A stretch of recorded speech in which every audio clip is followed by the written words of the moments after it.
সুপ্রিয় দর্শক, আসসালামু আলাইকুম। দেশ ও প্রবাসে যে যেখানে আছেন আপনাদের প্রত্যেককে শুভেচ্ছা জানাচ্ছি। আজকে নতুন একটি প্রতিবেদন দেখতেই পাচ্ছেন, আমার সামনে একটি আপু আসছে। আসলে আপুর জীবনে কি হয়েছে চলুন কথা বলে জানার চেষ্টা করি। আপু আসসালামু আলাইকুম। আপু আপনার নাম কি? কি নাম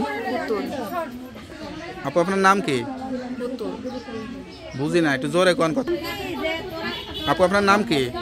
পুতুল। আপু কেমন আছেন আপনি? ভালো আছেন তাই না? তা আপনার বাড়ি কোথায়? সাভার। পরিবারে কে কে আছে?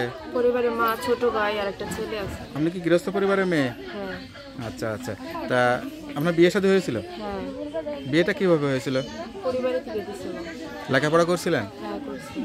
তো আপনি তো দেখতে শুনতে মনে হচ্ছে অনেকটাই সুন্দরী। তাহলে স্বামী কি হয়েছিল? মারা গেছে নাকি ছেড়ে দিছে? আমার স্বামী নেশা পানি করতো, মারধর করতো, এর জন্য ফ্যামিলি থেকে নিয়ে আসছে। তো ফ্যামিলিকে আগে দেখে শুনে দেয় নাই? দিছিল, তখন ভালো ছিল। আপনার যন্ত্রণায় নেশাগ্রস্ত হয়ে গেছিল নাকি? না না, তাইলে সে মানে নেশা পানি করতো, অনেক টাকা ঋণ হয়ে গেছিল, আমার মারধর করতো। আগে যদি ছেলে ভালো থাকে বিয়ের পরে কেন নষ্ট হয়ে যায় সেটা তো একটা বিষয়, তাই না? আপনি কি ভালো ওটা তো জানতে চাইছি, জানতে চাইলে মারধর করতো। আচ্ছা আচ্ছা, মানে কোনো কথা আপনাকে বলতো না? তা আপনার মতো এই যে এরকম একটা মেয়ের জীবনটা নষ্ট করে দিল, তার আসলে এটা কি কোনো মানে ঠিক হইলো? আপনার কাছে কি মনে হয়? এখন তো ঠিক হয় না, এটা নিয়ে তো আমার ফ্যামিলিটাও তো মনে করেন যে নিঃস্ব, আমার বাবা নাই, এর জন্য আমার মা একা একা কিছু করতে পারে না। বিয়ে হয়ে জীবনটা এলোমেলো হয়ে গেল। জীবনটা না হলে আরো ভালো সুন্দর হতে পারতো। লেখাপড়া করা হয়েছিল? হ্যাঁ, আমি ক্লাস 7 পর্যন্ত পড়ালেখা করছি। 7 থাকতে বিয়ে হয়ে গেছিল না আর একটু পরে বিয়ে হয়েছিল? না, আমি দ্বিতীয় সেমিস্টার পরীক্ষা দিয়েছি, তখন আমার বিয়ে হয়ে গেছে। খুবই কষ্টের জীবন, আসলে ভবিষ্যৎটাই অন্ধকার হয়ে গেল। তো এখন কি চিন্তা করতেছেন? বিয়ে করবেন সেই আশা করেন? হ্যাঁ, জীবনে যদি সঠিক একটা মানুষ আসে বিয়ে শাদী করবো। আসলে যেটাই হোক না কেন যাচাই বাছাই করবেন, ভালো করে খোঁজ খবর নিয়ে এলাকার মানুষ হলেও খোঁজ নিয়ে বিয়ে শাদী করতে হয়, তাহলে বোঝা যায় ছেলেটা কেমন। বিয়ের পরে জীবনটা আর নষ্ট হয় না। এটা তার কোনো শখ ছিল নাকি? এটা অভিনয় করা, নাচ গান টান এরকম কোনো শখ ছিল? কারণ আমার স্বামীর আপনার ছিল যে জীবনে পড়ালেখা করে একটা চাকরিজীবী হবো, এটার জন্য ছিল। এরকমই ছিল, আর কোনো ইচ্ছা ছিল না?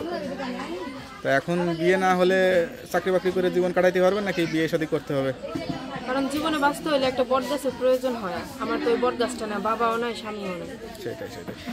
তো যাই হোক, ভিডিওতে আসছেন, অনেকে যোগাযোগ করতে চাবে। তাই আসলে তাদের কাছে কি সহযোগিতার বেশি প্রয়োজন না একটা জীবনসঙ্গী প্রয়োজন বেশি? না, জীবন সঙ্গী প্রয়োজন। তার নাম্বারটা কি মুখস্থ আছে?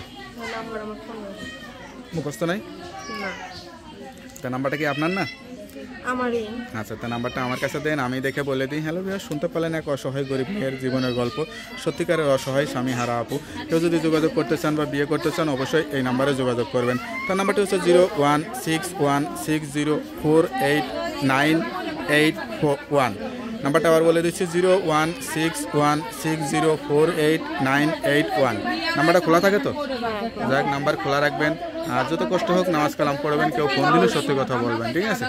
তা ভালো থাকেন, দোয়া করি। আসসালামু আলাইকুম।